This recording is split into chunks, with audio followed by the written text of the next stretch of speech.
আর জান্নাতীদের 120 কাতার হবে। কত কাতার?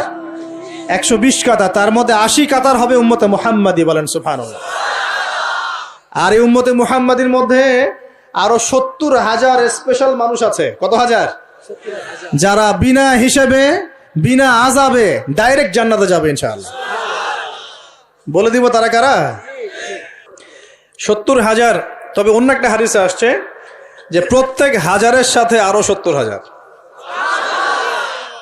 তবে শর্ত কঠিন। কিরকম শর্ত?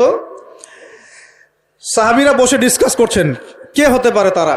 কেউ বলছেন তারা হয়তো প্রথম দিকের মুসলিমরা হবেন, কেউ বলছেন তারা হয়তো মুজাহিদরা হবেন, কেউ বলছেন তারা বদর যুদ্ধের সাহাবীরা হবে ইত্যাদি। তখন নবী সাল্লাল্লাহু আলাইহি ওয়াসাল্লাম আবার চলে আসলেন, ব্যাক করলেন। ব্যাক করে বলছেন তোমরা কি এই বিষয়ে কি বিষয়ে কথা বলছিলে? তখন সাহাবীরা বললেন আমরা তো ডিসকাস করছিলাম যে কারা হতে পারে সেই 70,000। নবীজি বললেন শোনো, ওই 70,000 মানুষ, এক নাম্বার, ওই 70,000 মানুষ পাখি উড়িয়ে ভাগ্য গণনা করে না। প্রথম কাজটা কি?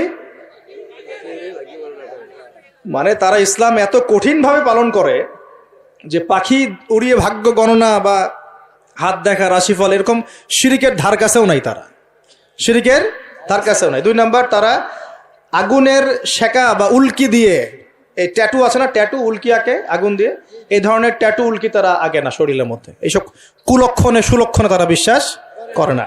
তিন নাম্বার, তারা অবৈধ ঝাড়ফুঁক করে না। অবৈধ ঝাড়ফুঁক করে না। বৈধ ঝাড়ফুঁক করা যাবে। সূরা ফাতিহা পড়ে ঝাড়ফুঁক